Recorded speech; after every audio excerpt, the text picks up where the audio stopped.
Good morning, everybody. Welcome to the NG podcast, where we talk to the next generation about being the next generation. However, I've realized quickly that it's not just youth that listen to this. So whatever you are out there, whatever generation, whether you're a dog or whether whatever, you're whoever you are, we're glad that Apache attack helicopter. Yeah. We're glad that you're with us. Good morning. And it is morning. I like doing it in the morning. I kind of like it too. I like doing the podcast in the morning. It's nice. We got Manny. He's back. Is your mic back this time? Oh yeah, we're good. Yep. There he is on the Manny cam. All right. I noticed that you never look at the camera. That's a good practice. Hollywood, I guess you're not supposed to do that.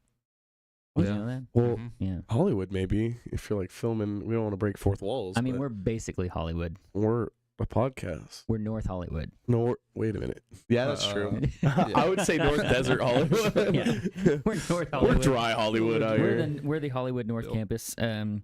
Here, talking about inventions and innovations this morning.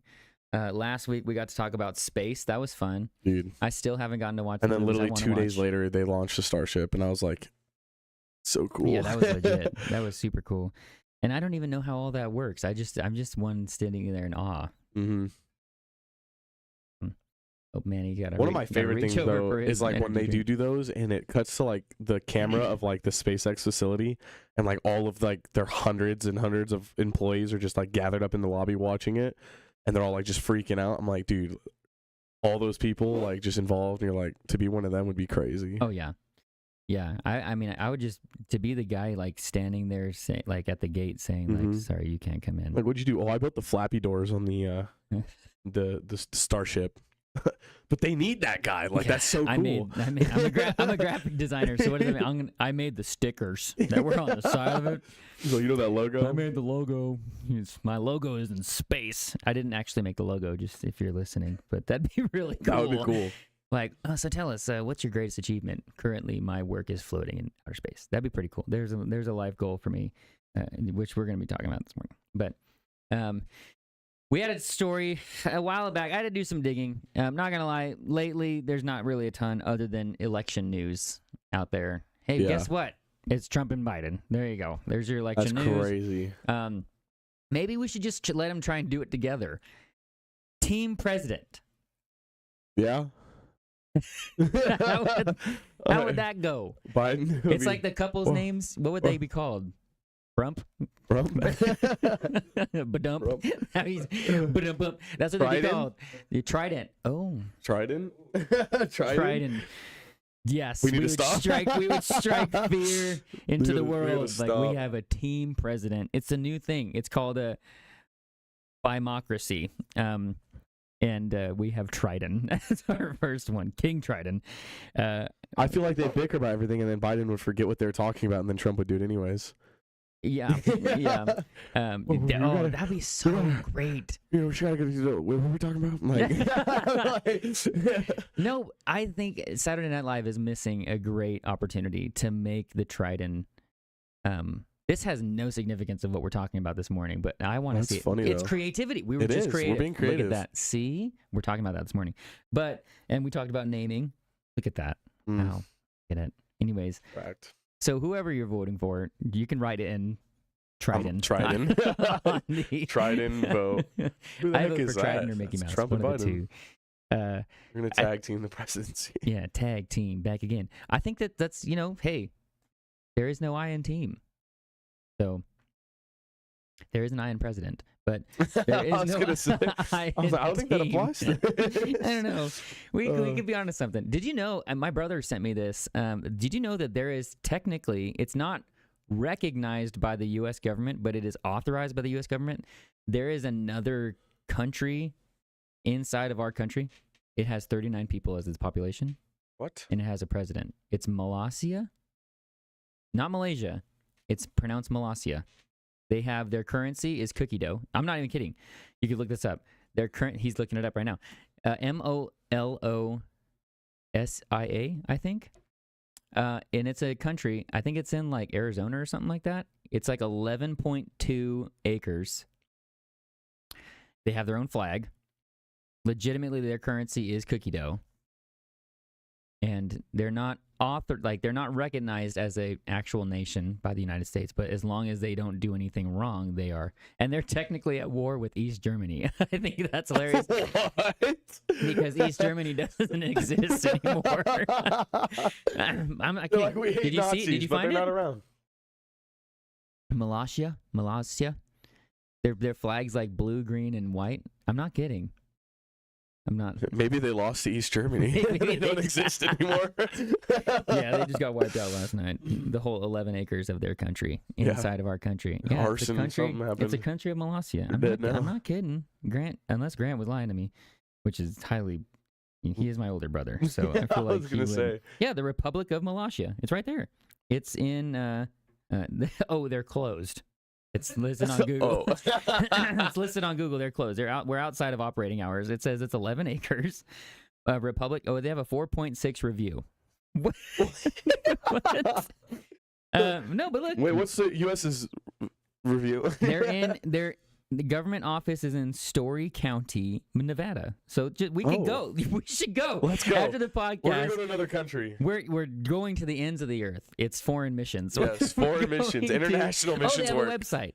Look there's the president. Look at him. He's got so many medals. I don't know what they're from, but or what army? Help fight the war with East Germany. Buy war bonds. But this is legit. Go to Malaysia.org. MOLOSSIA. He's on the Secretary of State, Defense, CIA, FBI. We're part of the all UN. of it in one. We don't get a vote. He's but on we're the a part only of the 4-star UN. general. Like, I would just like to say, we don't want to hear it. Okay. What's your militia made up of? Yeah. But 3 no, people. you could buy war. Hey, maybe today, how can you support the nations? Go buy war bonds for Malaysia's war against East Germany. Talk about creativity, man. I'm just saying, my in-laws own like 4 times that. I was going to say, that's like taking homesteading to like another level. That's like nation steading, yeah. I feel like that'll be Texas in 10 So years. Joe and Cheryl, my in-laws, they can turn their 40 acres or whatever they have, and they can go at war. They're maybe 4 times the size, and we are declaring war on Malaysia. Yeah, but what about that population? They might have a higher population rate. They got 39 people. My in-laws have 2, so that would be they're outnumbered. Outnumbered for sure. You better start recruiting. Anyway, that's not even what we're talking about this morning. I don't even know how we got there. That's a good icebreaker right there. Yes, see productive boredom. See what happens. Go ahead and visit. That's our next mission trip with the youth group. We're gonna go to Malaysia. Engage 25. Let's go. Malaysia. Try to evangelize. Stop the war with East Germany. We want we want T-shirts that say, I don't even know. No Anyways, more fighting. No more lay down your arms. The country's not even there anymore. So I hope that brought joy to your morning or whenever you're listening to this. But we got a story it came out a while ago, but it sparked these questions that we're talking about today. An investigation found that Tesla's autopilot was not sufficient to prevent driver misuse, forcing the EV maker to recall over 2 million vehicles. But this is what's also really cool.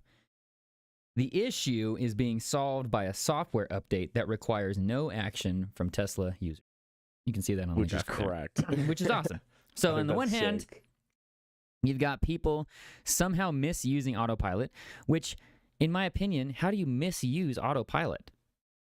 If you're going to call it autopilot, that should mean that I can take a nap while we drive, right? Well, I don't know. If you're sitting there and you're like, hey, Granny needs to be picked up, and you're like, hey, Tesla, go get her. I don't think that's the right use of autopilot in that situation. Door pops open. Yeah, because I know like you can set up your maps and like ping stuff, and like the car will take you places, like automatically stay to like your maps. Yeah, but I'm like, that'd be yeah, but like if you're calling it I mean, I don't know. Anyways, so all that to say, like, okay, huge problem. I mean, it affected a lot of vehicles, but then again, it was just like, oh, we can just solve this with a software update. Yeah, we can just solve this with an auto update. Like, that's really cool to me. And we're talking about inventions and innovations this morning, creativity. But I just think that's super cool. And like we talked about last week, like to me, you pull everybody into a room at Tesla, and they're like, here's a problem. Over 2 million of our vehicles are having this issue. we don't want to have to. How do we solve this problem with the least amount of cost? Because normally, like if you get a recall, like you said earlier, you gotta take the vehicle down, book an appointment. It cost most of the time it's covered, so it doesn't cost stuff. But it's like now you're out of a car for like 2-3 days most of the time. Yeah, depending on how many people. Especially if like a massive recall like that, where they're getting like now everybody's flooding their cars in, like that would be crazy. Well, yeah, Tesla's in California. That's a lot of people. But I feel like Tesla haters would be like, "Hot, take that Tesla over 2 million cars," and then they're like, "Oh, it's already solved." Yeah, yeah. Like, wait, what do you mean? So again, like we were talking about space last week. You know, that's just straight up like, hey, what do we have, and how can we use that to solve the problem? And like, I think that's super cool. So before we get into that, I've got 2 questions. And you can give multiple answers if you want, because there's no rules. It's a podcast. So what is something you wish was invented already? And what is something that needs to be uninvented? So we'll start with the first one.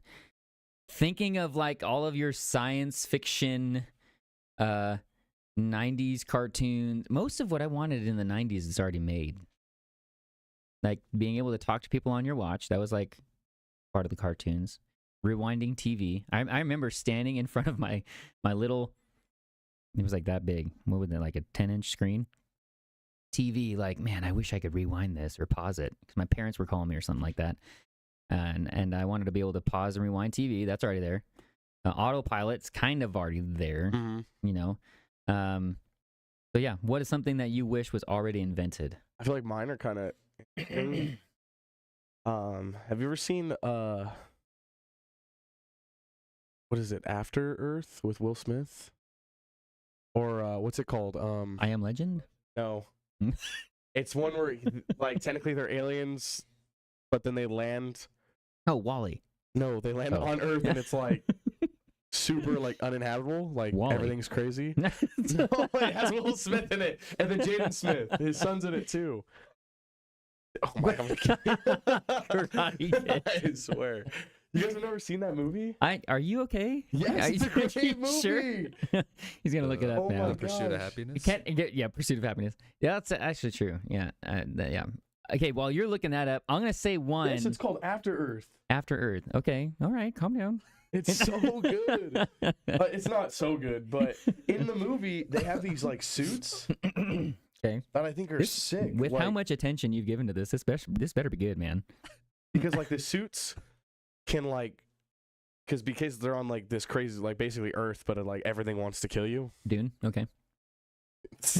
Dune. But like their suits, one like change colors to their environment. Okay. But then also like they can kind of like heat you up. But then also if you have like a foreign object on you, like if you get stabbed by something or like in the thing he has leeches on him, it like can tell you that you have like a breach or like you have a foreign object on you here, and then it has stabbed? a backpack. And you can pull up and it has all this stuff in it. I was like, dude, those suits are sick. I mean, that's legit. I think I would know if I was stabbed, though. Like, I wouldn't need a suit to be like, by the way. I agree, but. By the way, there's a knife in your side. Oh, thank you. I don't know. I just thought because those. No, that's legit. They're I like pretty that. dope. And then also the other thing, as I was like thinking that I thought would be dope, is like John Wick 4. Do you remember his suit that's like bulletproof? Can I be honest with you?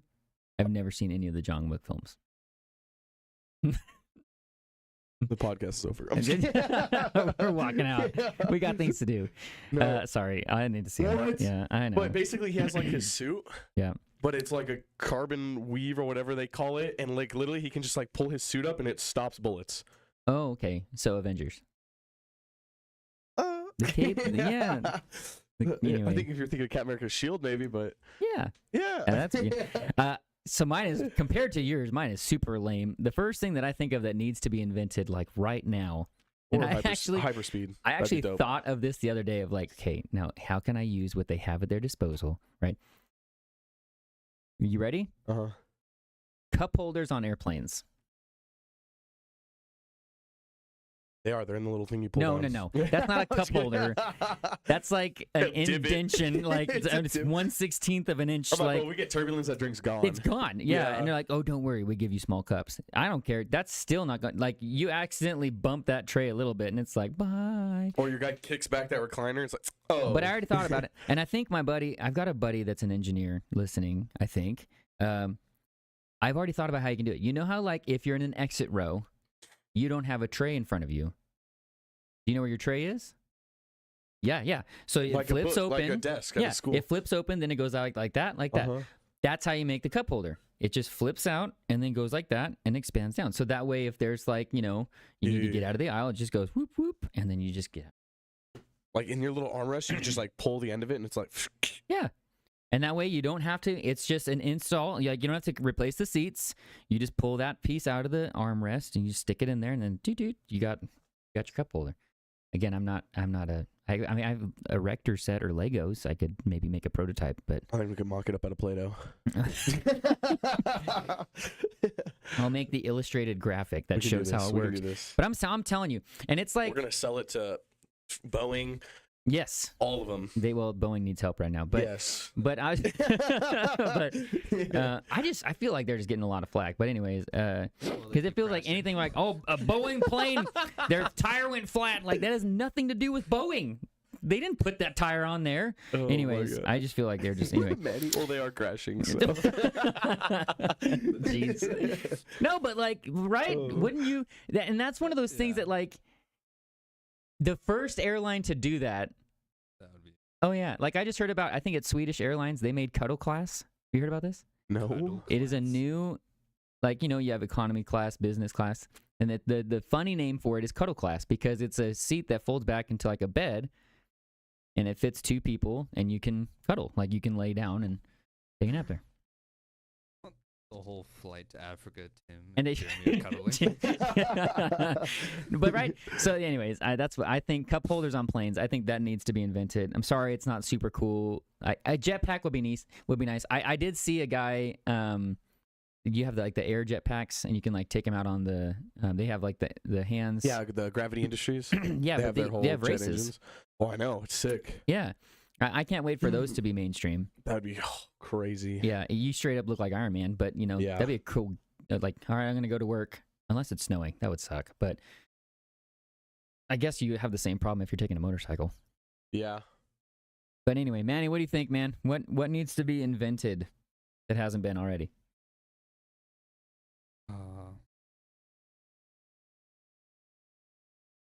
That's tough. It is. I had to think about it. By the way, if you take any of our ideas off this podcast, it's patent pending. So it's patent pending. We will find you.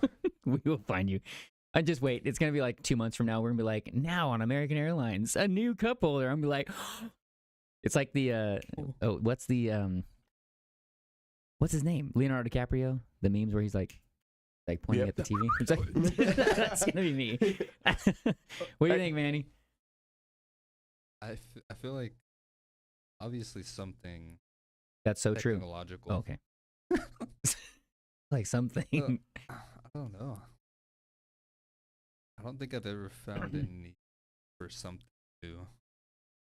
Then after today's podcast, I'll give you a framework to maybe better do that. You can't think of one thing that would think about one thing that would really make your day or life easier that hasn't been made yet. Spray on shoes. Just kidding. Oh yeah. Are you gonna get them off, man? Oh no. You don't got anything back there. Nothing at all. A smart My life pocket is watch. already... You think smart pocket watch? Well, yeah. You think on My that. life is good. My life is really good. We need to. Here's another thing. Here's one thing that needs to be invented. Nacho Libre 2. Rise of Chancho. That needs to be made. That needs to happen. So there you go. What needs to be uninvented? And I feel like this is a much easier field. Oh my Crocs. Lord. You're on the Croc hate game. I'm Croc. and I've mentioned this before, but literally, what made those shoes Wow, that was a. There you go. That was a really sad high five. I was like, nope, that was bad. If you're not watching, if you're listening on Spotify, good. You didn't see that happen. But literally, what put those shoes on the map was a director of Idiocracy was asked, what are the dumbest shoes ever? Because when they go to the future, everybody's gonna be dumb. Let's just have them wearing the dumbest shoes ever. And they're like, well, there's these new shoes that are called Crocs. And he's like, perfect. No one would ever wear those. I'm not kidding. That's why they wear Crocs in that movie. And look what everybody's wearing today. There's dress Crocs. Yeah. I was at a tournament and a dude, one of my students, I'm going to get those for you because I know I hate Crocs. But it was like cowboy boot Crocs where it was black and then the whole top was high top like cowboy boot. And then there were spurs on it. And I was like, what in the world were the is spurs this? plastic? Or whatever material that is? Yeah. My brother loves his Crocs. I just can't. I feel like my feet would So sweat. many kids at the gym have them. And I'm Yeah, like, doctors, they have sport mode. You know, you put the strap on. the fuzzy ones that just look gross. Yeah, after they have about, the stiletto Crocs. Have you seen those? Yeah. It's Anyway. just- I can't. Like, I don't know. If you've got Crocs on right now, go put on actual shoes. But I'm down with flip flops. Like, that's fine. You know, made out of leather. Those are nice. I'm like, why did it have to change? I don't know. I don't know. That's something that didn't need to. Yeah, and boba. I feel like boba can be uninvented anytime. This You one I wanna might put have to disagree with. Squishy eyeballs in your tea. I like boba. I'm hit and miss. Like, I have a mood and then I don't. If you have to drink something out of a PVC pipe, that's not a drink. Yeah, but then the same thing is like with a custard. You're like out of that Freddy's massive Who straw. drinks custard? You're supposed to eat it with a spoon. Yeah. Anyways, because there's a boba place right next to my work, so like everybody gets it, and then I'll get coffee from there. It looks like goat turds in milk. I can't. What is these eggs? I love that meme. Grandma drinking boba. What needs to be uninvented, Manny? Oh my lord. He's like, Oh, you know what? I saw this thing a couple days ago. It was a wind-up spaghetti fork. Oh my gosh. You can't spin it? So it has like a reel, and you spin it, and then the fork spins with the spaghetti on it. So you just stick it in. Yeah, you stick it in, and then you start. You know those like Someone was like, mixers that they have? Yeah. I'm like, Someone was like, I've got a problem. My arm is way too tired. You need to, you need to eat less pasta if that's an issue. Like, oh, my forearm. It's so sore. What can solve my problem? oh my I Lord. know. I've That's seen. ridiculous. Oh man, electric fly swatters. That's pretty cool. I feel like you see Like, the most that's useless stuff on ads for like Temu and stuff. Yeah, But And then you're at the like, same time, you see stuff on there. You're like, I need it. Oh, I feel like I need that. I could get that for $4.99. Because that's how I am. I really do think like the greatest inventions are the things that are like, because when you think of inventions, which is what, I mean, we'll talk about this a little bit today, but like when we think of inventions, we think of like massively complex, Yeah. you know, like all this Oh. kind of stuff. And then in reality, you're like, oh, One Kylie sent me the other day was like, it's her peanut butter jar. It's like this stick that I don't even know why, but it's literally like a piece of metal that just is like that. And they can stick it in and then it stirs it for you. But then you can like literally just like quickly like pull all the peanut butter off. And I was like, what's wrong with a butter knife? And you just slide it off and you're fine. Like, well, she's like, no, you need this is why this is invented. I know, but I brought up the ice cream scoop that somebody invented an ice cream scoop because again, before you put the ice cream scoop in the sink, what do? Oh. You lick off the ice cream, right? But then, like, if you've ever tried to lick the ice cream off of an actual ice cream scoop, it's weird. Like, you gotta like get your chin in there. And so somebody's like, I've got it. A lickable ice cream scoop. Ta-da! And it's there. And guess what? It probably sold a ton. Like, have you ever seen the show Shark Tank? Mm-hmm. I like watching the Shark Tank fails. Like, there was this, like the guy, this guy that was selling these bracelets that like helped balance your ions or something like that, and they like called his bluff like hardcore. And I felt part of you feels bad for the guy, but the other part you're like, you brought on a live television show trying to ask for millions of dollars. Yes, yeah. But I like watching that show because sometimes you see stuff that's on there like, oh my gosh, that is genius. Correct. Like I feel like I would want that, but that's how I feel about that. Have you thought about your invention yet, Manny? What do you want invented? Something I want invented. Mm-hmm.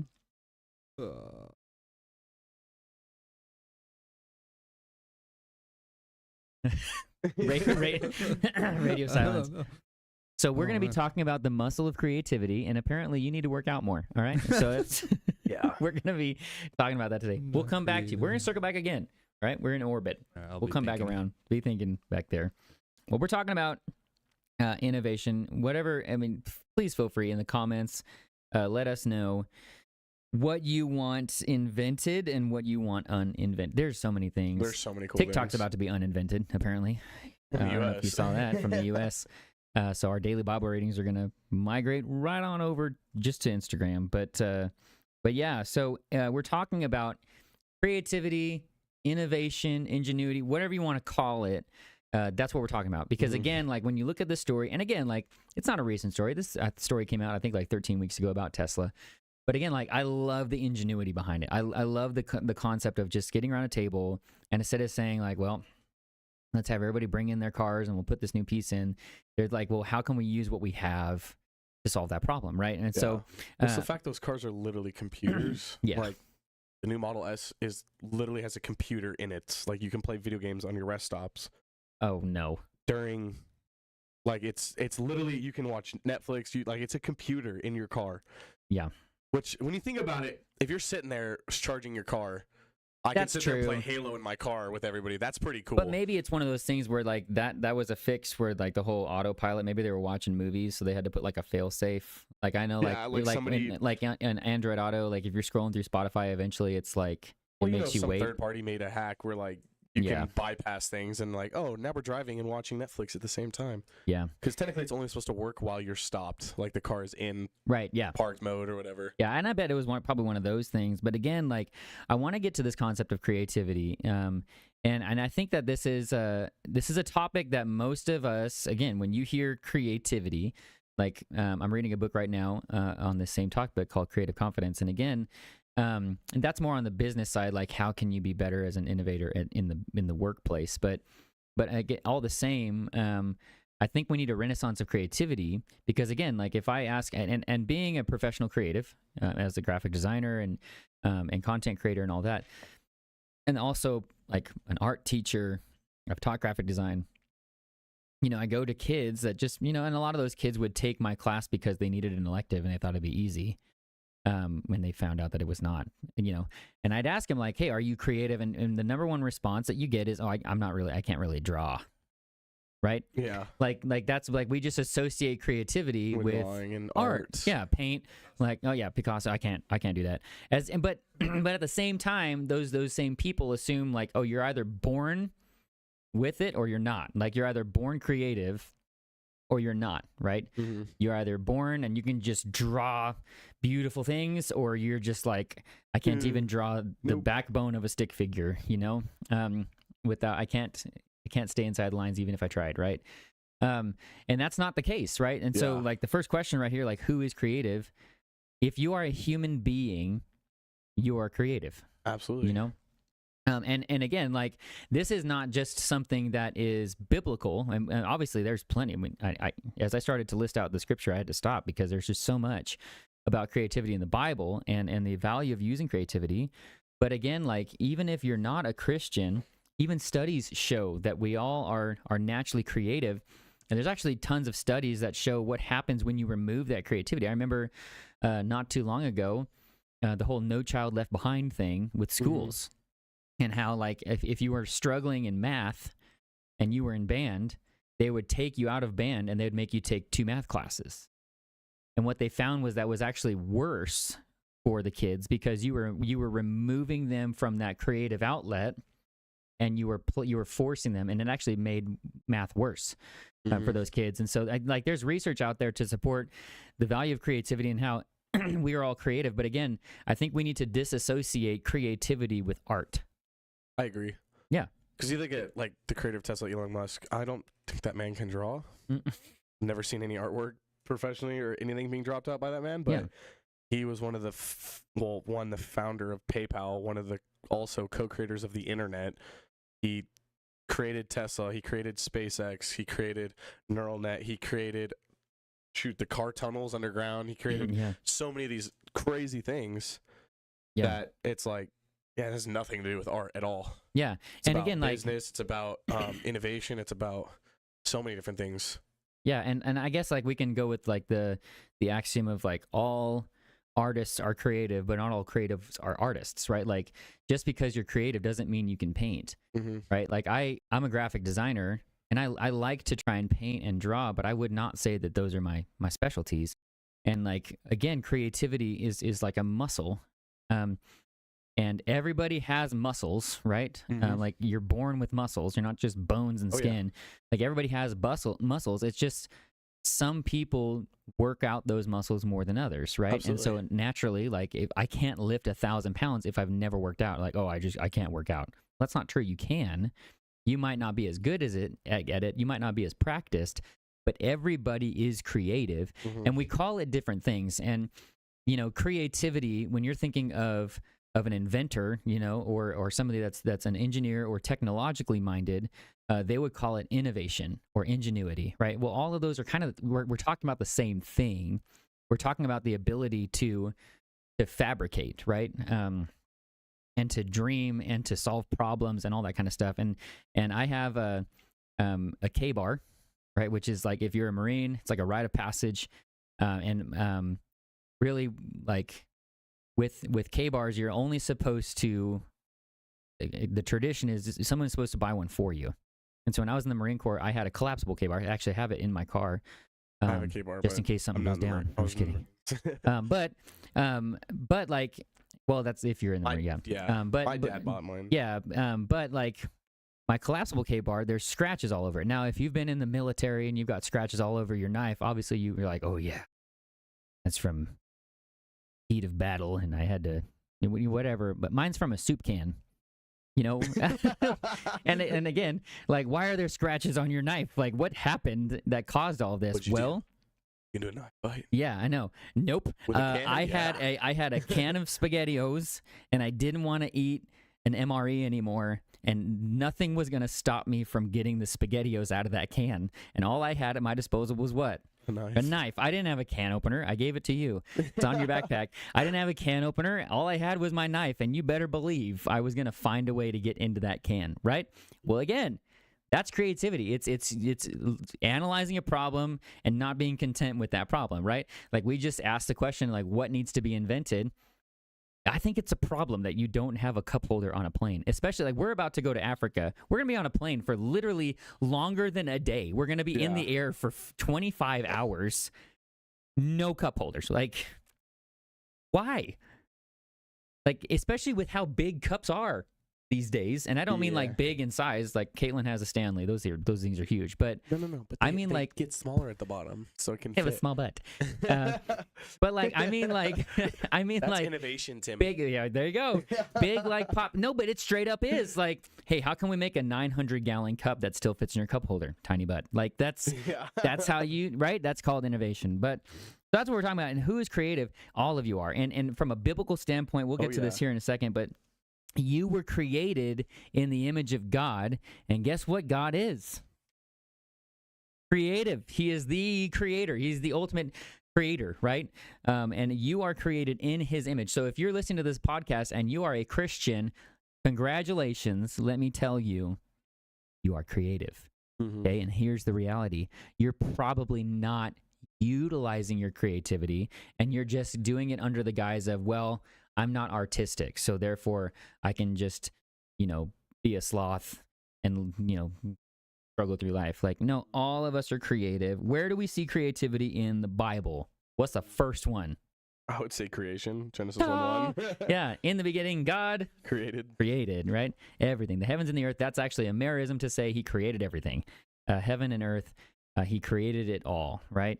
Out of nothing. As we talked about last week, like, he created a lot. He did. The whole universe. I mean, a lot to look at. And it's incredible. Like, when you think just go, like, look into the science of anything, and just, again, don't think of that as a way of disproving God, but think of that as a way of putting you in awe. We're teaching this to Kennedy, but we were on a walk yesterday, and she wants to walk on the curb. We get home, and naturally, I have blisters all over my feet, so a walk sounds good. No, but we go for this walk, right? And Kennedy slips, and she just like me in the race, man, she just lands right on her knee. And you could tell it hurt because of her cry. It wasn't like just a loud cry. It was like the like it was like, yo, it was like, but like she was like, oh, like, it's kind of like when you get, when you hit your funny bone, and you like can't even make the sound because it's just that that was it. Oh my, I get that students at the gym all the time. They're just like, Yeah. And you're like, oh Lord. Yeah. And I picked her up and you know, I was holding her for a little bit and I was like, hey, like, you know, I tried to level with her. I was like, you got a boo-boo just like daddy. Like, you know, we're talking about that. And she says, yours doesn't look like mine. Because I had a scab on mine. Yeah. She said, mine looks like bacon. And even later on, after bath time, she goes, it doesn't look like bacon anymore. But I don't know where that came from. But that's a 4-year-old. But again, I got to talk to her about a cut healing, right? Yeah. And again, like with God creating and recreating, and that's the God that you're created in the image of, right? Yeah. That ultimate God who's a creator. But then where else do we see creativity in the Bible? And this is very often missed. In Genesis 2, verses 19 and 20, we like to, you know, obviously, what does God say to Adam? Be fruitful and multiply. But then what's the first job that he gives Adam?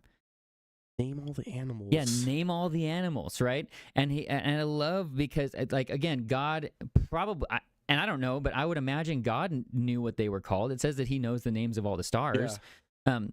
So I would bet that God knew what those were called, and when Adam came to him, you know, just being a dad of a 4-year-old, I can imagine he's probably like, oh, I wouldn't have chosen that, but no, that's a good job, Adam. You know, like, that's I don't onion know, turtle. you know, yeah, onion turtle. That was, yeah, appreciate that. But like, again, like, even in the branding process, being a graphic designer, one of the most difficult things to do is naming. Right? Is coming up with a name. Like, even with our church, if you think about the process of coming up with Living Hope Church, like, we had people submitting. First off, we voted on even deciding to rename. And then when we got that, we let people submit names, and some of them were wild. Were not. We literally had a couple of people want us to be called No Hope Church. Or the Fist of God. Or the Fist of God. And not no like N-O. It was like K-N-O-W. No, like, you want to know hope. And I'm like, that's great, but think about what that sounds like, you know, nohope.com, you know, nohope.com. But, you know, or like, yeah, straight up the Fist of God. Where do you go to?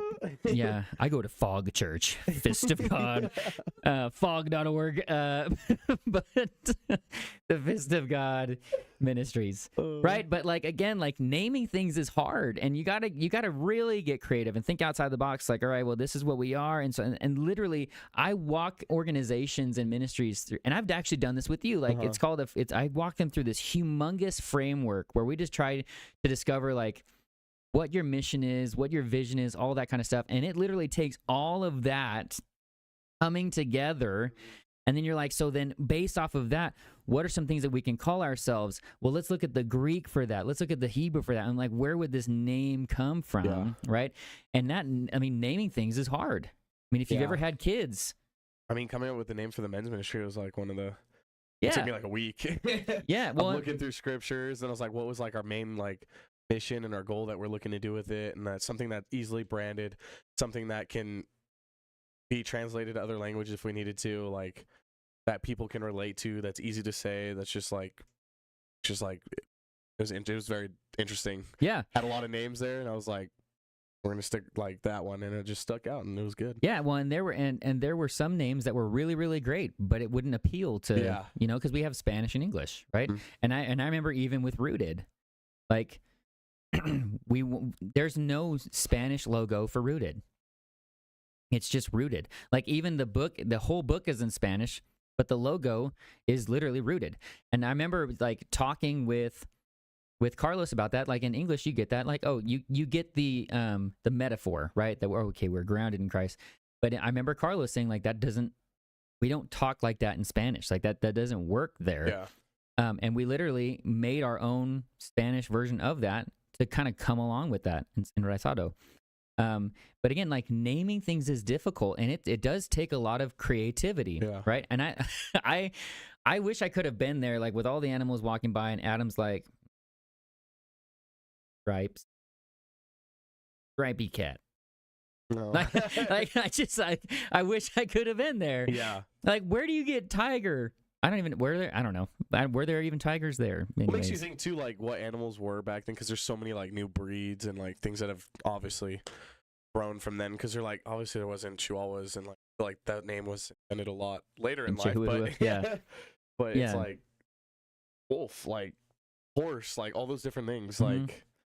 Yeah, and we don't know what animals were there, you know, and I mean, Or obviously even- depictions of Noah's Ark right now, there's always a giraffe and stuff like that, but there are a lot of species. I mean, this is thousands of years ago, so naturally we probably can't even know what actual, I mean, because it was just one of every kind, right? So we don't know what was on the ark, but again, like we forget, we don't realize how difficult, and Adam was perfect. This is before the fall. But again, like God giving him the opportunity to create. And I love that it says, what God said, whatever you name it, that's what it's going to be called. Like God was giving him that opportunity. Like, I'm not going to fight you on it. Adam, I just want you to be like me a little bit. Like, I made these animals. What do you think they should be called? Right. And Caitlin has talked a lot about this, but like not walking up to, like, for example, Kennedy, she got to pick out her clothes yesterday. When I got home, Caitlin said, Daddy, Kennedy got to pick out her own clothes. And I've learned, Caitlin was actually talking to me about the question that you should not ask, or you shouldn't say, oh, I really like your dress. Or, oh, did you pick those colors because they match? Like, you don't assume that. And so instead, the question you ask is, hey, Kennedy, what's your favorite part of your outfit? Right? And you let them think and kind of take ownership of that. And I love this picture of God saying, like, hey, I've made all these things, but I'm going to let you name them.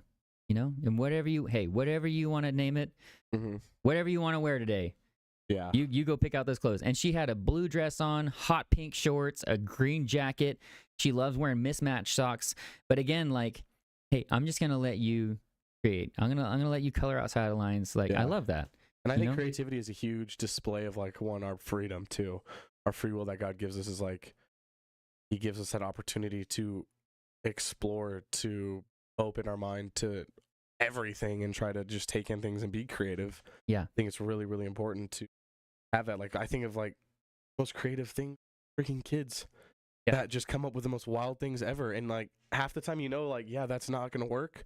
But the fact that they're so little and they don't even grasp that comprehension, but they're still thinking about it is, like, it's so cool to see. Well, because I think that they haven't lost that, that wonder yet. They haven't lost that freedom. And again, they're not afraid of rejection, and which we'll get to here in a minute. But they're not worried about perfection. They're not worried about judgment. They just want to have fun, you know. And I love the creative spirit of little kids, and it's so sad when it's lost. And so, but again, moving forward, Exodus 35, 30 through 35. This is actually the first time that you actually see the Spirit being gifted for a purpose. So spiritual gifts right here. Exodus 35, starting in verse 30. Then Moses said to the sons of Israel, see, the Lord has called by name Bezalel, the son of Uri, the son of Hur, of the tribe of Judah. And he has filled him with the Spirit of God in wisdom, in understanding, and in knowledge, and in all craftsmanship. And here's why.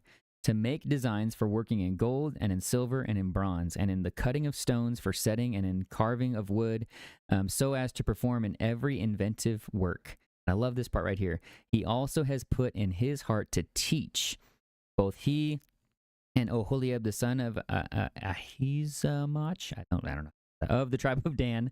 He has filled them with skill to perform every work of an engraver and of a designer and of an embroiderer in blue and in purple and in scarlet material and in fine linen and of a weaver as performers of every work and makers of designs. And I love that whole passage is called Gifts Received in my Bible, right?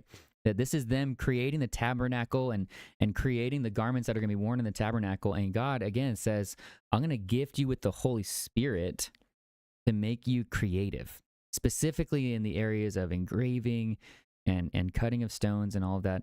I'm going to gift you creativity. And so what we learn right there is creativity is a spiritual gift, that when you're created in the image of God, it's a spiritual gift. So the fruits of the Spirit that are listed in Galatians, we can add creativity in there, that it's something that is given to us by the Holy Spirit, that opportunity to create, but for what purpose? To glorify God. And if you realize, like, why did God gift them with creativity? It's so that way they can bring glory to God in the tabernacle, make these beautiful things that are in his presence, right? That's what that creativity was made for, right? 2 Corinthians 5:17, in Christ you are a new creation. So again, more language of creativity being used, that when you're in Christ, you are recreated. You're no longer dead. You're alive. Ephesians 2:10 talks about how we are created in Christ Jesus for good works. And so again, that word works, that it's tangible, that we're doing something, we're naming the animals, we're contributing, we're moving that ball forward, right? We are created in Christ Jesus for a purpose. And one of my favorite quotes is that we are created on purpose for a purpose, right? That we're not just saved so that way we can get out of hell. For by grace you have been saved, and this is not of your own doing. Like, those are the verses that come before that. But then in verse 10, it says, you are created in Christ Jesus for good works that God prepared beforehand that you might walk in them. So all of us that are followers of Jesus, that are created in the image of God, that are gifted with the Holy Spirit, we have a purpose, right? We're here to contribute.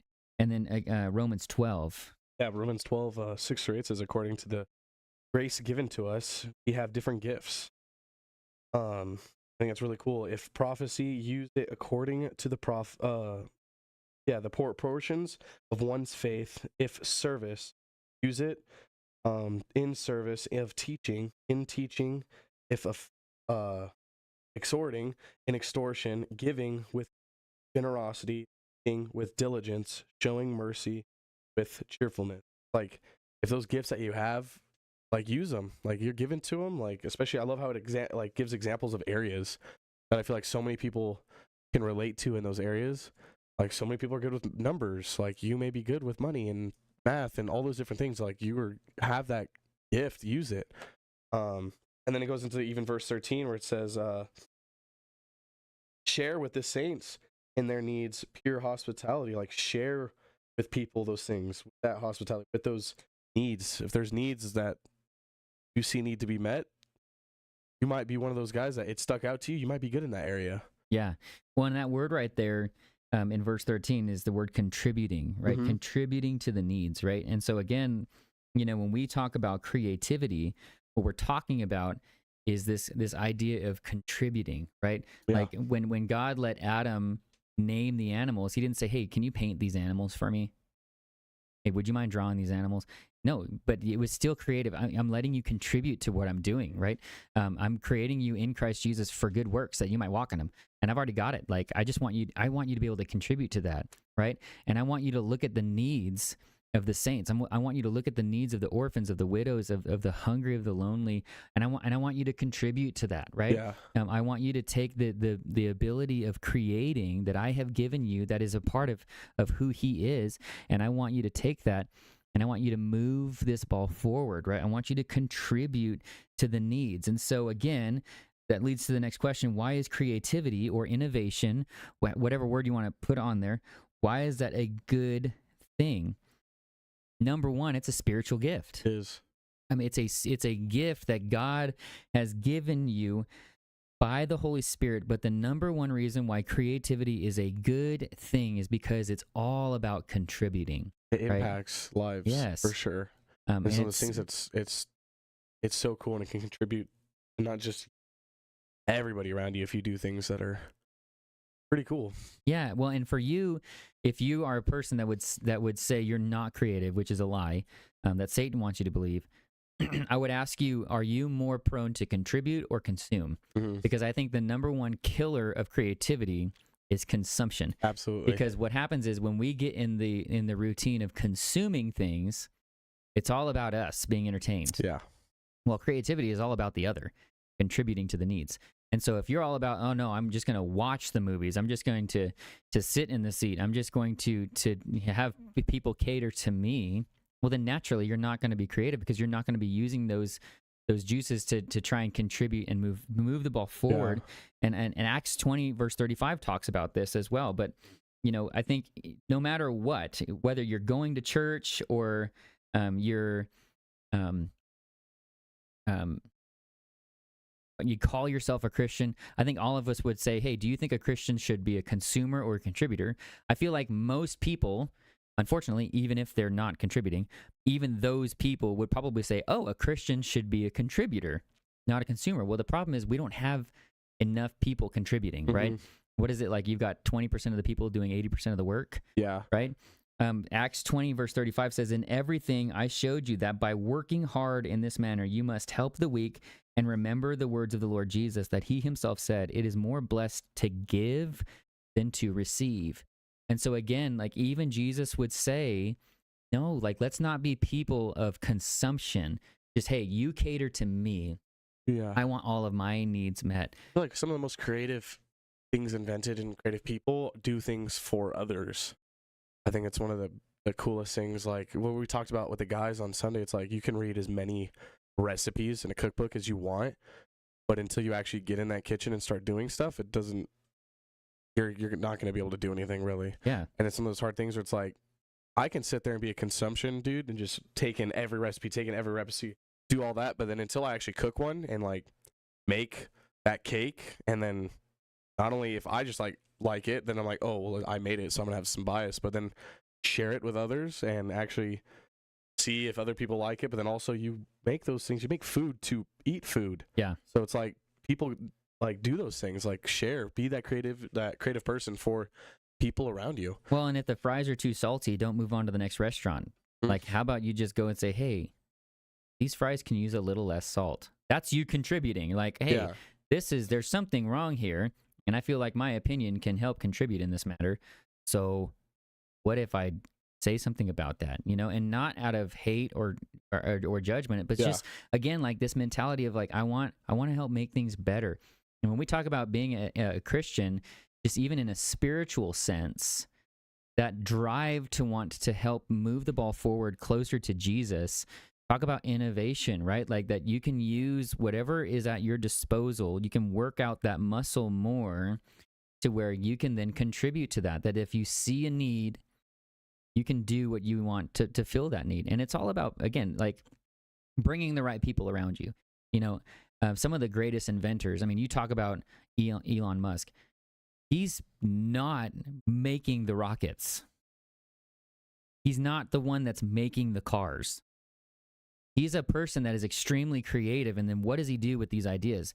He makes sure that he brings the right people around him to bring those things through. Hey, I think this is a huge need. I think we can fill this need, but I need this. I need a person that's really good here. And I need these people so that we can make this a reality. Not to where, and unfortunately for his case, but we shouldn't want to do that so that way we look good. We should want to do that because we see a need and we have such this desire that God has given us to move that ball forward, to make things better. Well, that's one of my favorite things about him too, though, is like he doesn't just stop there, like, oh, he's a CEO of SpaceX, but he's one of the actual lead like engineers and like keeps contributing and keeps wanting to help out in those areas. Yeah. And it's super cool. Like he doesn't just stop, because like, he could easily just sit back and relax and watch everything unfold. Yeah. But no, he like dives into all of those things that he has. Yeah, well, and I was recently reading a book. It's called The Eagle's Claw, and it's all about, it's a historical fiction on the Battle of Midway. And one of the pilots alive at that time, his last name was Thatch, and at the time, we didn't have superiority in the air. The Japanese Zero was way more superior than our planes. So you can take that and just go, well, they're faster than us. They can maneuver easier than us. They can whatever, and just take it and say, well, we're just going to lose in midair. But he actually created, Thatch himself looked at that and was willing to see that problem and go, okay, what's the dream? Okay, a faster, better plane, which eventually would happen, but a faster, better plane, that's the solution. Okay, that's great, but you can't. You're floating in the middle of the ocean right now, so you can't do that. Mm-hmm. So what can we do instead? And he created a maneuver, and it's actually named after him, that our planes could do to basically take advantage of that speed and use it against them. And it was highly successful. And in fact, it's one of the reasons why we had such success in the Battle of Midway, was this maneuver that he made. Now, he didn't recreate the plane. At the time. He didn't hoard it to himself. He was like, no, I'm just going to rack up my numbers. I'm going to be the coolest pilot up here. No, he was like, you guys, this is going to cost people's lives. I think this maneuver is going to work. So we're all going to learn this maneuver and we're going to put it into play. And it worked, right? And again, like that's that innovation, like contributing. You're seeing a problem and you're wanting to take what you have at your disposal, like this software update for Tesla or whatever, and you're wanting to say, now how can this help move that ball forward? How can we solve that problem? And so again, like we have to remember that again, if you are a human being, here's what we have to remember: even non-Christians are created in the image of God. Now, obviously, non-Christians aren't saved. They're not reborn, but all humanity is created in the image of God, right? Your life is being sustained by God, whether you believe in him or not. Absolutely. Everybody holds the imago Dei. Yes. But there's implications of that. Yeah. And we have creativity. We can either use it for good, use it for bad, or not use it at all, right? Yeah. Those are our three options. And what I want to pose is the best thing for us is obviously use it for good. I mean, and even if you're a non-Christian, you would say, well, we should use our talents and our gifts for good, right? That's what all of our movies are about. So what do you do? And I would love to spend the rest of our time talking about this. What's the solution? Like maybe you're listening to this podcast and you really don't think that you're creative, right? Maybe if I were to ask those questions at the beginning, maybe you don't know, right? That's not a bad thing. And you'll know a lot about this, but creativity, it's more like a muscle, right? Like all of us are born with muscles, but I can't go to the gym with you and see how much you lift and just think, well, I can't lift that much right now, so I must not have muscles. What would you say to me? You got to build them. Yeah. Like, yes, you do have muscles, but I can't lift that. I can't draw I can't paint the Mona Lisa, so clearly I can't lift up 100 pounds, so I don't have muscles. Yeah. I think that's where so many people just immediately quit on it because they don't see it as something that you can improve on. They just see it as, oh, it's that thing I don't have. Well, and should my goal, and again, like you want to have realistic goals. Absolutely. So like if I were to walk up to you and I said, hey, you know, I want to be able to I want to do what you do. You know, like if I walked up to The Rock and I was like, can you just make me like you today? No. Yeah. Right. But why? Because there's tons of different factors that go into it. You have to put it, like, it's one of those things where it's going to take time to build. And again, it doesn't just come out of anywhere. It's just like one of those things where, like, yeah, I'm humbled every single day. I think everybody has that. Where always has something to look. Always have that. It's like that saying that there's always going to be someone you, like, especially in like my sport, like there's somebody better. It's one of those things where even me going to the gym and lifting weights, I could always look up to that dude in the corner that's just jacked on steroids and be like him. But then like realistically, I can't unless I have great genetics and steroids. So it's like yeah, there's no creativity. Yeah, steroid. And even with steroids, you still have to put in work. Like you don't just take steroids and now your muscles are huge. Like you still have to work them and do those things. It just makes it easier. And you mentioned something that I want to talk about, especially when we talk about consumption, and that is time. Mm-hmm. You know, it's going to take time. And that is something that we don't want to give, right? That whenever it's, hey, I know, like you're telling me that I'm going to be able to eventually contribute through creativity, but you're also telling me that it's going to take time. I don't have time, right? And that's what a lot of people would say. I want to be huge and I just want to be massive, but I don't have time. So how can you solve my problem now? That's our problem. Like this idea of immediate gratification and our culture of consumption. It's not just consumption and I'm willing to wait. It's I want it now. Yeah, I think it's one of the biggest things is with today's generation and this just modern world is like we want that instant gratification. It's one of those huge things. You see it in our kids today. You see it just in people in general. Everybody's impatient. Everyone's impatient. It's not like even just driving from point A to point B. It's one of those things where like we just want to get there as fast as we can. Nobody just enjoys driving anymore. Nope. It's like one of those things. Like literally, I was on the phone with my mom for like 2 minutes and got people riding up her butt, passing around her. Somebody's not paying attention on the road on their phone, drifts into her lane, and she honks and they go back. It's like nobody can just simply relax and drive and enjoy nature, enjoy the car, enjoy just thinking. Yeah. It's like we either want to be on our phone while doing something which is illegal and dumb and it's dangerous, but then now it's like we got to drive 80 miles an hour to get to where we want to go as fast as we can because we don't have time to drive. Well, and mobile orders are the thing now, and I like to view that as Valentine's Day. I'm just kidding. yeah. No, but like just recently, I did a mobile order, for a coffee, and I showed up, and it wasn't ready yet. And they were all super apologetic, and I said, yeah, that's fine. And I just stood there, and it's amazing. Like, there were so many people just standing around, waiting for their drink. Some people were getting upset. Some people walked out. I viewed it as an opportunity to make new friends. And again, like this is something that I think drives Caitlin crazy sometimes is I just like talking to strangers, you know, you know, kind of that no shame mentality. But again, like we'll talk about the intentionality, but it's going to take time. And we have to remember that like nobody is born able to draw amazing things, right? Like that doesn't happen. But again, like you're not either born with it or not. It's just most of those kids that are really good at drawing, like my whole life. And if you ask me like, well, where did your journey to where you're at today? Where did it start? I can't even tell. When I wanted to be a dinosaur in kindergarten and I drew a T-Rex, like maybe, like I don't know. That's a true story, by the way. But like it doesn't just like come to you or not come to you. It's just, again, it's that muscle that you work out, and you don't honestly. Like, let's say that somebody came out with a miracle solution that would give you massive muscles overnight. What would you say to that person that's like, no, I'm just going to do this? Is that a good solution? Or is there value to putting in the time? I think there's huge value, because one of the things like you see all the time is like motivational videos where it's like a good physique isn't bought.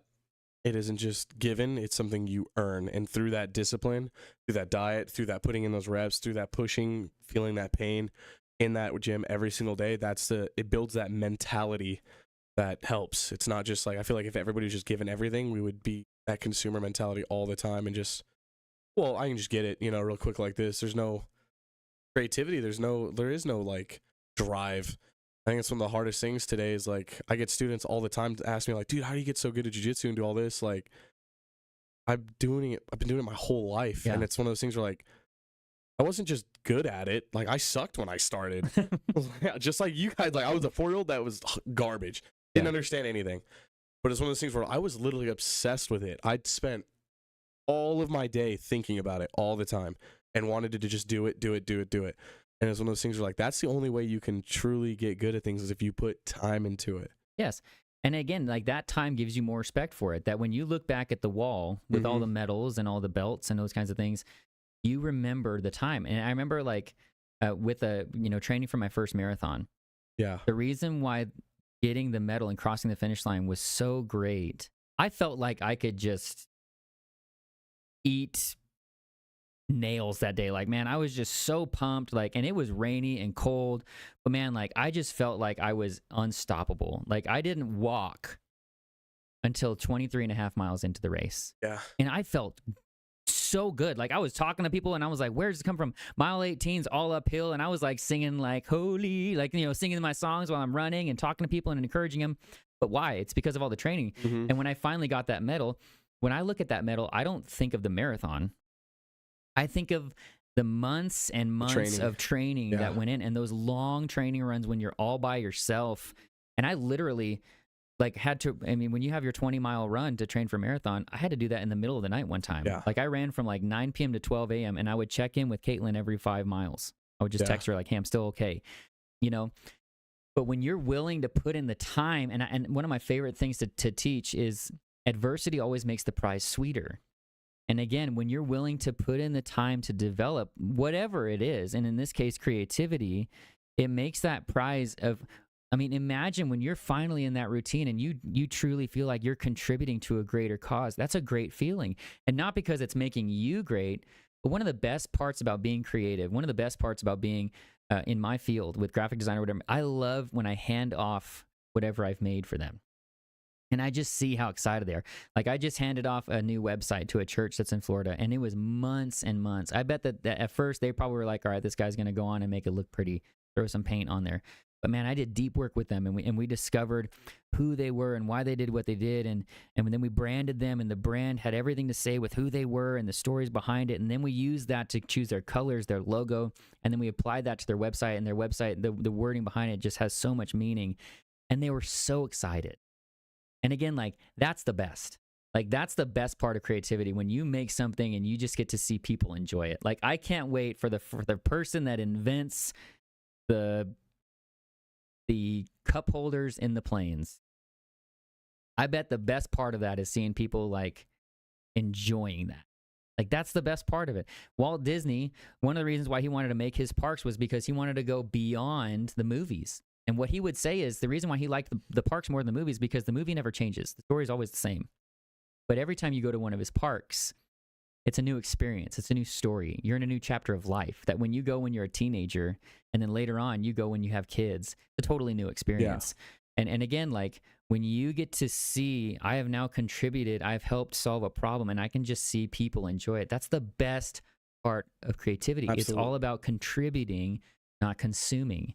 And the problem is with this culture of instant gratification and this mentality of, I don't want to solve a problem. I want you to solve my problems. That mentality, that selfish mentality is one of the reasons why creativity is in crisis, I would say. That we don't have enough people that are minded selflessly to contribute. We have a lot of people that are minded selfishly, that are minded. It's my reminder to pray for you, by the way. I know, I love it. I know, I'm Mine sorry. goes off at 12. Mine goes off at 9. I need to change that. But again, like we have so many people that are selfishly minded to consume instead of selflessly minded to contribute. And that's the killer of creativity. Absolutely.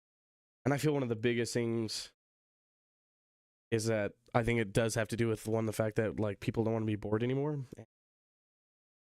They're in front of the screen.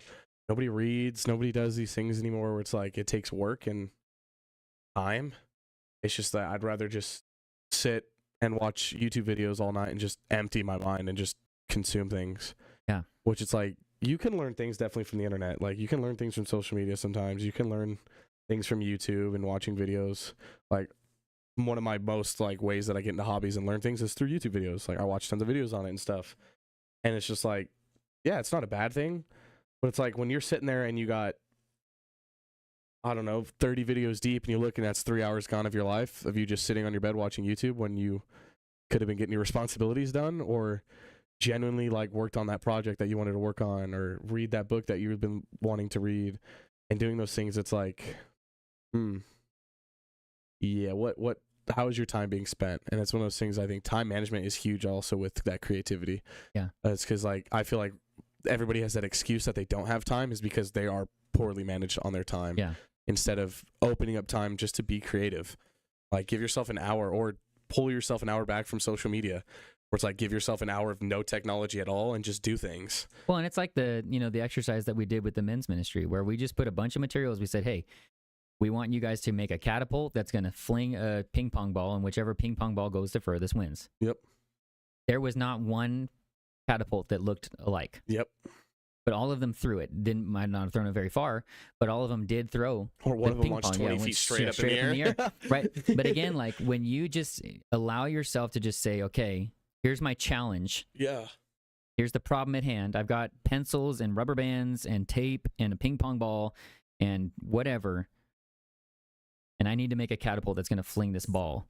Again, like that's you using that to give yourself those creative things. So we're going to talk about the solution here. And again, this is not I'm about to write a whole book on this, so please know that there's so much more that you can learn from this. But number one, just like with any spiritual gift, again, creativity is a spiritual gift. So if you're a Christian and you're listening to this podcast, if you're wanting to contribute more, if you're wanting to be more creative, the number one thing you have to do is you need to pray and ask God to give you opportunities to do that. Ask God to give you the opportunity to innovate. Mm-hmm. But then when he gives you that opportunity, rise to the challenge. It's the same thing. Like if you want to be more patient, ask God to be more patient. But here's the catch. God's not going to be like, bling, here you go. You're patient. He's going to give you opportunities to be patient. And it is your choice in that moment whether you will practice patience and you will do the hard work or not. And you're going to fail a lot at the beginning. Oh, yeah. You know, Dad, I want to ride a bike. Here's a bike. You're gonna fall a lot at the beginning, but eventually, the more you do it, you'll be able to ride that bike all by yourself.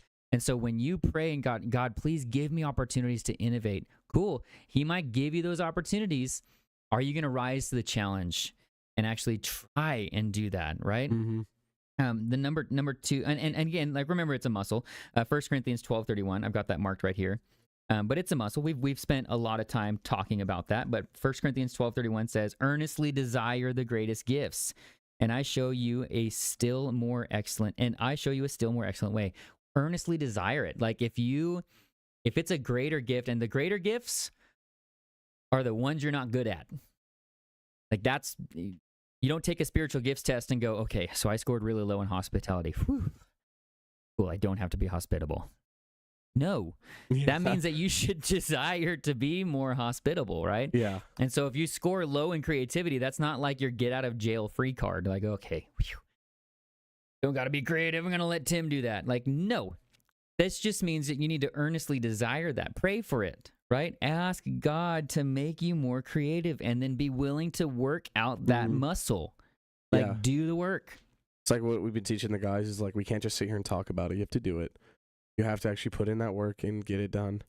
So many people just want to talk about how we can solve this, talk how we can get this.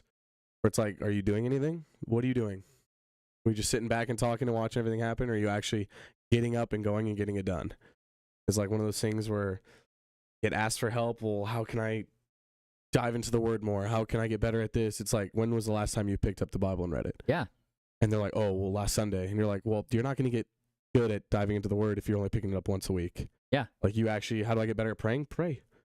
Right? It's one of those things, you have to do it. One of the best ways. Like, if I always think of the Jocko Willink saying, he's like, everyone's like, how do you get so good at doing pull-ups? And like, how can I get better at pull-ups? And he's like, do a pull-up. And try and do two. He's like, if you want to get better at that exact thing, do it. Like, keep looking to do it. Because that's going to be the best way that you build those muscles in those areas. That's how you build that creativity in that area. That's how you build that repetition and getting used to that sort of thing. Where it's like, oh, I'm going to do some pull-ups. All right, we're going to do 3 rows, a set of push-ups, and then jumping jacks. It'll get me ready. Like, no, go do a pull-up. Yeah. And if you can't, keep working at it. Until you can. Yeah, if you can't, just hold on to that bar as hard as you can. Yeah. If you can't, just jump up and hold it and then let yourself fall. It's one of those things where keep working on it and you'll build those muscles for that specific thing. Well, and give yourself creative opportunities. You know, like in this one of the books that I'm reading, it talks about how he and his brother used to take things apart to try and put them back together. Yeah. And they weren't always able to put it back together. But I would say, like, go get a little $5 thing of Legos and just look at the picture. Don't look at the instructions. Mm-hmm. Just look at the picture and see if you can build it. Yeah. You know, or grab, I don't know, grab a box or something like that, take it apart and see if you can put it back together. Like, again, like, you're just getting used to this idea of like, okay, I'm just going to try and solve this problem. And then again, like, that leads to the next thing. So number 1, ask God for opportunities. It's a spiritual gift. Number 2, ask good questions about the world. Like, get in the habit of not seeking answers all the time and just being like having your needs met, but get in the habit of asking good questions. Absolutely. Identify problems, but then see them as opportunities. So ask yourself this question: how can blank be better? And one of the best areas to start with this is your passions, right? SoundCloud, I think it was SoundCloud or Soundwave, that was recently bought by Spotify for $2 billion. That was literally made because he loved music and he wanted a better way of learning what other people around him were listening to and discovering more music. And so he knew that he couldn't make it on his own. He was really good at marketing, but he needed a developer and he needed whatever. And so he built a team and said, hey, here's my passion. Here's how I think this can improve. And then they made it and it did really well. And then Spotify bought it for $2 billion. Now, don't make that your goal. But notice what he did. He started with a passion. He asked himself the question, how can this improve? And then he got the people around him to help him do that. Remember, it's not a lone wolf thing, but you have to look for needs. The biggest like sayings I hear, like, that sticks with me the most is like, especially with our walk and stuff, is like, the Lord, like, we got to look for progress, not perfection. Like, so many times we just immediately want the big picture. And it's like, absolutely, everybody wants that instant gratification, that big picture, but you got to progress to it. You don't just open a puzzle box and you get the picture. Nope. It's like, you have to put it together piece by piece. Start with those sides. Start working those spots. It's like, build that. One thing that I think that so many people lack, like hiring on to like doing stuff for the Sheriff's Academy and all that. It's like, the written test is critical thinking, reading comprehension, and grammar. And you're like, so many people failed it. And you're like, this is basic critical thinking stuff. Or basic reading comprehension, where you just read something, what you read off, they have questions, and you just answer those questions off what you read.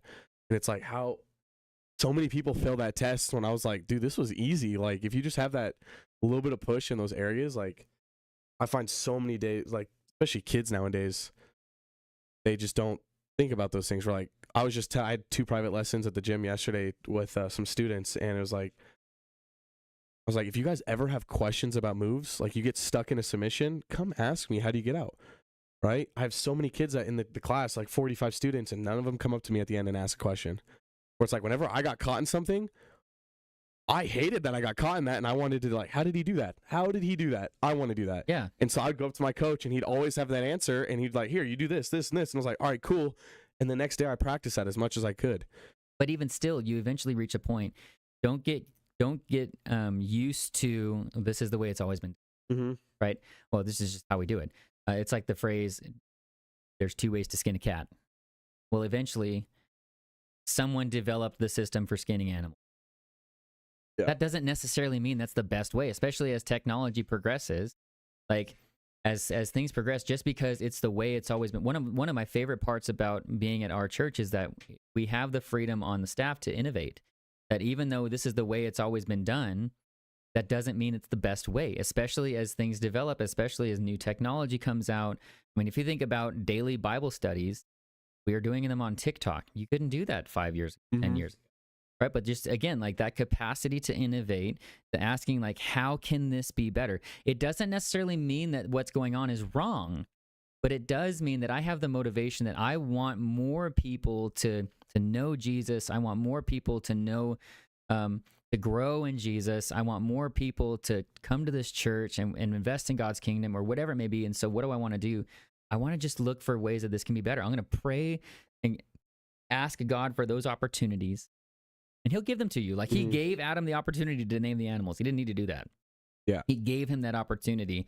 But then when he got that opportunity, he's like, okay, I'm going to give it a shot. And I bet there was a few animals that God was like, I don't know why you named them that, but okay, right? Like, again, like you're going to have to try and you're going to have to work from that. But again, you've got to stop looking down at what you have, and you need to start looking up at what there is, right? You need to look around and ask yourself, like, how could that be better? Yeah. And again, like, you're not doing that because someone's wrong. You're not doing that because somebody's dumb. You're just looking at things with the mentality of innovating, of how can we make this better, right? It's the same thing of like literally adding rifling to the inside of a barrel of a gun. Like, it's such a subtle thing that was added, but think about the impact that had on how a bullet flies. Yeah. Think about the impact that rifling had on accuracy. And again, like, how can we make this better? You don't have to be Elon Musk to innovate. Yeah. You can literally be like, I wish I had a cup holder on my bike. Somebody had the original thought to put a card in their wheel so that it sounded like an engine. I'm sorry, but that's innovation. And think about how many kids do that, you know? Also, literally, I just sent you I don't know if you saw it on Instagram as a reel, but this dude in his backyard literally he calls it his plastic to fuel reactor, where he made this massive tube and he takes plastic, and he saw we have a plastic crisis in our sea, our oceans, like we have so much plastic. But then he looked at, like, there's so many oils, there's so many different things that are put into plastic being made, and he literally created this thing that turns plastic into diesel fuel. That's awesome. In his backyard.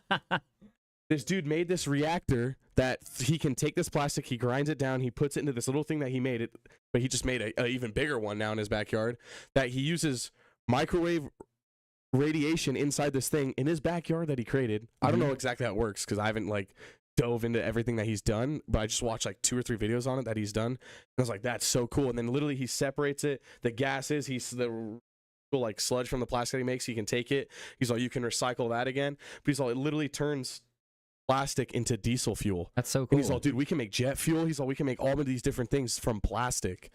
And that, again, like, that's high class, like, that's high level. Like, you know some science, that kind of stuff. But it's out of his backyard too. Like, he doesn't have some cool laboratory and all this stuff. He's like, dude, we can make this. Like, this is cool. Yeah, that is awesome. And I just sent Caitlin a new brush that somebody invented. And on one side of it, there's these hard bristles, and it's like a little passageway, and it's meant to clean the like the spiraling on the inside of a cup where it screws in. Yeah. And so you literally go around the edge, and it cleans that. And then on the other side, there's a little brush to clean this part. And then you literally flip that brush around, and there's a different kind of brush to clean the inside of the straw hole. But again, that was somebody going, I wish that there was a brush that made it easier that I could just use to clean my, my, because I mean, think about how many people have Stanley Cups and all that kind of stuff. So someone was like, well, it would have this on one side. It needs to be 3-sided. Guess one side can spin around. Ta-da. And I looked at that video and I was like, that's genius. Like, I would use that, And again, like, it's just looking for the need and going, this can be better, right? Like, whether it's systems or it's productivity or it's project management or it's physical things like diesel fuel from plastic. Like, he looked at the plastic crisis and probably was like, well, this solves that problem, but it also contributes, right? Yeah, right? Like, I know how we can make this better, right? And so it's, again, like, number one, ask God. Number two, ask good questions. And it kind of leads to the third one, like, color outside the lines. Like, think outside the box. Don't get used to, this is just the way it's always been done. But ask yourself, that's true, but can it be better? Like, as we continue to innovate, as we continue to do things, even, I bet you still, someone is probably going to look at that guy's research and go, yeah, but what if we did this, right? And again, like, it's again like that leapfrog of I don't want to try and beat you. That's not what I'm trying to do. But we're working together to contribute to keep moving that ball forward. That's what a creative team is. It's so much creative collaboration happens when you're together. Like, I think this is a great idea. That would be, and you're working with each other. Right, be a part of that team and contribute together. Right, don't be this lone wolf that wants to be the greatest. Because even Michelangelo said, the greatest work of art is but a shadow of the divine perfection. What he means is that the greatest artwork that you can make isn't even a shadow of what God can make. And so when you remember that, like, God's got me beat, he can always make things better than me, that humbles you. Yeah. Right? To know that nothing you do can trump what he can make. But then again, it puts it in perspective of, like, I just want to make people's lives better. And the best way to do that, I mean, think about Soundwave or SoundCloud or whatever. I think it's Soundwave. When he was like, this would make this better, I can't do this on my own. What am I going to do? I'm going to bring a team of people together that I know can help me do this and that are minded with the same things. We don't want to, their goal probably wasn't to make $2 billion. Their goal was just, I've got this passion. I think it could be better in this way. Can we market it and sell it? Yeah, sure. But that's just going to allow us to innovate more things, right? And so again, like, look for those needs, color outside the lines, think outside the box, get used to collaborating with people. And that leads to contribute instead of consume. Be intentional with your time. And again, like you talked about time when it comes to working out, when you look at a sport, whatever it may be, like, be willing to take the time because it's worth it. I mean, when we think about from a Christian perspective, why should we be innovative? Why should we be creative? Because people's eternity is at stake. Like, is that worth your time? Oh, yeah. Yeah. I mean, that's way more worth your time than, making a cup holder in a plane. Like, you could literally contribute to the mission of God that just like God allowing Adam to be a part of his creative process and naming the animals, God's giving you the opportunity to be a part of his recreative process of going to the ends of the earth, right? And we're just about to have like a meeting, like a planning meeting for our mission trip to South Africa, where we're all going to come together and think about what are some games that we can play that have supplies that are inexpensive and small enough to travel with, but that would still show them the value, right? Like, that's all creativity, and that's coming together to do that. Be intentional with your time. Be willing to take the time to develop that muscle, because it makes it sweeter and better in the end. Number two, you talked about this. Don't get caught up in perfectionism. And I'll say this, one of the number one reasons why people don't set out on creative endeavors is because of the fear of failure. And the fear of failure exists in our generation because of the myth of perfection, that we start to lose our childlike creativity when we start caring about what other people think. Absolutely. And if it's not perfect, and if it's not going to be perfect, I'm not going to do it because then people are going to judge me. When in reality, there is so much value in judgment. We want judgment. Like, we don't want to buy a product if it's not reviewed. If it has low reviews, we're like, even if it has 5 stars, if there's only 1 review, I don't know if I can trust that. Yeah. So we want judgment. right? Like we want these things that we have to become better, but yet we don't want to be judged. Also, you're gonna go to the item on Amazon that has 26,000 reviews and it has a 4.5 star rating. Yeah, because you're like, well, it's got 20,000 reviews. Exactly. So we think that, I mean, we like judgment, and when you make a prototype and when you have an app that you're developing or whatever it may be, you have a beta stage where you want people's feedback so that way they can tell you how it's going to be better, because then again, it's going to make it more valuable and it's going to sell better, right? And so again, like when we think that judgment is a good thing for the things that we consume, why wouldn't judgment be a good thing for the things that we contribute, the things that we can create, right? And so get used to the value, what I would call is the value of friction. That friction exists. If friction didn't exist, you couldn't stop. You couldn't change direction. Yeah. You couldn't alter course. You would just keep heading streamlined in the same direction. But there's value in friction. Absolutely. That when you have that friction, it allows you to alter course. It allows you to stop and do something different, right? Go in a different direction. That's what friction is, right? And then it's the beauty of friction, right? And there's always collateral damage. You know, the tire, like particles of the tire come off when you're stopping, right? There's always going to be that collateral. It's going to be uncomfortable to get people's opinions, but we have to get used to valuing that. Yeah. That because again, like if you're going to judge me, it's going to expose cracks, and then I can fill those cracks. What's one of the biggest things, like especially in like sports, my sports, one of those things that my coaches always taught, it's like you win and then you learn. Because even through our losses, through your loss is one of the best times to learn. It's like, where are loopholes? Where are things that we thought we were good at, but we got exposed in? So how can we build those stronger? How can we make those loopholes not holes in our game, but now excel in them and make those actually more advantageous than disadvantageous? You know, they were more of a hurt, but now they're our strong suit, you know? And it's those things those are the things that mold us and create our game. They create what we struggle in is what we can excel in. It's those things that just keeps molding our path as we keep going through things. Yep. Well, one of the books that I'm reading, I was actually just talking to Caitlin about this last night. One of the books that I've read talks about the word try. Oh, I'll try. But Yoda says do or do not try. Right? Yeah. Like, and what he talks about, but what he talks about is the fact that trying, we like using the word try because it gives us a cop out. Like it gives us an out. Like, oh, you tried. Okay, I tried. And so if I tell someone I'm going to try, then that gives me the option of failing. Yeah. That is never a good, I'll try to love you. Like, you don't want to hear that at your wedding. Like, I'll try. No, it's all I do. Yeah. Like, in sickness and in health, till death do you part. Do you take this woman to be your lawfully wedded wife? I'll try. Like, you don't want to hear that at your wedding, right? You want to hear, I do. Like, I commit to that, you know? Mm-hmm. Does it mean you're going to be flawless? No. But that's why you need to surrender this myth of perfection. Yeah. And know that you're going to fail, and stop saying I'm going to try, right? Because I'm going to try means that I'm going to give myself the out, right? Yeah. And I love that, you know, when he brought that up in the book, because it's so true. Like, even Yoda said, no. You're either going to do it or you're not going to do it. Yeah, and it's one of those things that last summer at camp, I really kind of like wanted to push myself in, is like, I know I'm going to get put in uncomfortable spots. And like, odds are if it makes me uncomfortable and I want to revert right back to my comfy place, that's probably the Lord pushing me in an area that I need to go. Mm-hmm. And so it's like, if I'm uncomfortable in that thing, do it, because I need to. Like, it's one of those things where it's like, every time I felt uncomfortable about doing something, I was like, all right, Lord, just help me in this. Let's do it. Help me push for it. And then I would go and I'd do my best to do it. And it's those things like, I didn't expect to be perfect at it.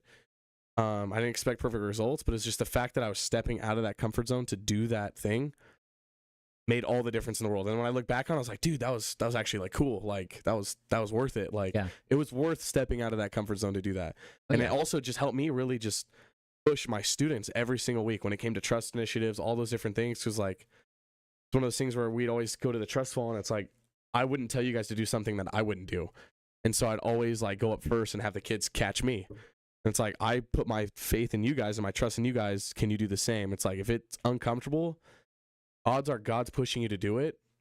Put your faith and trust in him. Well, and again, there's the lie, like, God doesn't close the door without opening a window. No. Sometimes he slams all the doors closed and locks the windows and just says, wait right here. And a lot of times we're just trying to get out of the room instead of thinking, how can I make this room better? Yeah. Right? Like, I don't like this room. It smells. Well, find where the smell is and throw it away. Don't just move on to the next room. Like, think, like, if you're stuck in this room, don't just be like, I can't wait for that door or that window to open. No, how can you make that room better? Right? Yeah. Maybe the room could use some new lights or a new paint job or new flooring or whatever it may be. Like, ask yourself, be intentional. How can you contribute to where you are? Get off the train of consumption and selfishness and get on the train of selflessness and contribution. And how can we move this forward? How can we make this better? Stop saying, I'm going to try. Say that, you know what? Even if I fail, I'm going to do it. And I'm going to bring the right people around me to do it. And what I told Caitlin last night was, don't say I'm going to try.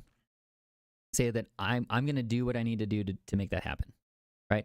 Like, if somebody says, hey, will you pray for me? I don't want to say, I'll try. But I also want to be careful of saying, like, yes. But what I tell people is, like, you know, I'm going to pray for you right now. And I'm going to put it in my phone. Like, I'm going to do what I need to do so that I can commit to that. Right? Like, I'm going to get the right people around me to make that happen. I'm going to do these things to make sure that can happen. Instead of just saying, I'll try. Because again, like, if I fail, then I can be like, well, I mean, I did tell you I'll try. Did try. Yeah. You know, don't get used to saying I'll try. Just commit, right? Commit to doing that and commit to doing what's necessary to do that. That if you know you're prone to just try and fail, then put a reminder on your phone, get people around you, go back to school, take another class, like whatever it may be, so that way you really can contribute in that way. And then get bored. Go back and listen to our podcast about boredom and bombs, but we talked about boredom and how there's value in removing all of the noise and just being bored and letting your mind create. Do productive boredom. And wash the dishes and just watch where your mind goes. Yeah. Not listening to a podcast, not listening. Just stand in front of the sink and do the dishes with no background noise and just watch what your brain does. Or iron your shirts and just watch what your brain does. Right? That's one thing I've been trying to do a lot more now too. It's like, I'll go to work and I'll just sit there and start cleaning. And like Jackie, our front desk lady, will come in. She's all, why is it like just sitting here, like no music, nothing? And it was like one of those things where like, I've just been enjoying silence. Like it's some of my only time where I can just literally be in a whole building by myself. Just get a groove going and just keep cleaning and just enjoy silence. Yeah. Or now in the car, I've been like not playing music as much. Just roll the windows down and just drive. Yeah. I mean, and you don't know how many different books or songs or movies were thought of and written in boredom. Like Harry Potter, that first book, she had the idea while she was on a train coming back from substitute. And she had almost the entire book written by the time that day ended. Because she was bored in a train. Yeah. Like the book, even the book that I'm writing on this very subject, I went on a 4-hour walk during COVID in Colorado. And that's where this idea of this book, of the value of creativity, came to me. And I had the whole thing almost outlined by the time that walk was done. You know? But again, like, get used to that productive boredom. Let your mind do. I mean, your mind is an amazing thing. We can't even mimic it yet in technology. Like your brain, like what God created in your brain is so incredible, and yet we don't use it to its capacity. So just let yourself be bored and watch what your brain does. That like when you start to think, like if you just sit there and think for a while, you're like, you know what? This could be better. Or, you know, A, B, or C could be better. And I think I can help with that, you know? Or just like even the mental rest where you're just thinking of literally nothing. I feel sometimes like our brain needs that, so that way it can be more productive and do those things that you were doing even more efficiently and better. Well, and that's what we're going to talk about. Walk away from the canvas. You know? Like as you're committing, and one of the best things to do when you've been working on a creative work for a long time is to walk away from it back late, because again, like you're going to be prone to judge and staring at it for too long. In fact, even in the digital world, what you're supposed to do with digital art is you literally flip it. So that way you take the entire canvas and you flip it the other way so you can see it with fresh perspective. Yeah. Right? Or you just walk away from the canvas, or you let it breathe, right? Yep. And you can kind of come back to it. You know, you can't work out 24 hours a day and expect to be big. You've eventually got to let those muscles recover a little bit, and then come back to it, right? Like I wanted to go for a run yesterday, but I can't. Like I've got blisters on the bottom of my feet. I've got to take time to recover. But again, I think the more that you're bored, you know, and the more that you're willing to contribute. We're looking at a house, and there was this house that we really liked. and there was this dirt road that it was on, and it had massive potholes. And I could have been like, no, I don't want the house because of the road. Or I buy the house and I'm like, man, this road sucks. I really wish the city would do something about it. What's to stop me from getting a shovel, filling a wheelbarrow with dirt? We're in the desert, and filling those potholes to make the road better for everybody. Like, I don't need to be some massive, amazing scientist to innovate. I can just see a problem, see that I can fix the problem with the resources at my disposal, and do something about it, you know? So get off this selfish consumer mindset and become the selfless contributor that's willing to take the time, willing to get bored and think about how things can be better. That way we can contribute. Surrender this myth of perfection. We're never going to be perfect. God's way better creating that. So surrender the myth of perfection, because that's only going to breed the fear. Absolutely. And be willing to fail. I love what you said, win or learn, right? Man, that's the life of a creative. Like, you got these people that made amazing movies, but look at their blunders, you know? Look at the things that they failed at, and be willing to fail. So we are way over time, but again, like, I love the topic. And thank you guys so much for giving of your morning, giving of your time, and go out there. That's your challenge for today. Get a piece, just walk around with a notebook, an actual pen and paper, or your phone, and just be like, these are some problems in the world, in my city, in my room, whatever, in my school, and start to think about how they can be better and how you can contribute to that. Yeah. All right. So that's our challenge for you today. Be well. Thank you so much, Jeremy. Thank you, Manny, for being here early again with us. And go out and create. Be creative. Yeah, be creative. Enjoy some silence. Push yourself. If you're uncomfortable, do it. Lord's pushing you. Just see where your mind can take you. Some of those things are just push yourself a little bit, but not physically, but a little bit mentally too. And be ready for the opportunities that God gives you. Yeah. So have a great rest of your day, and we'll see you guys next week. Signing out.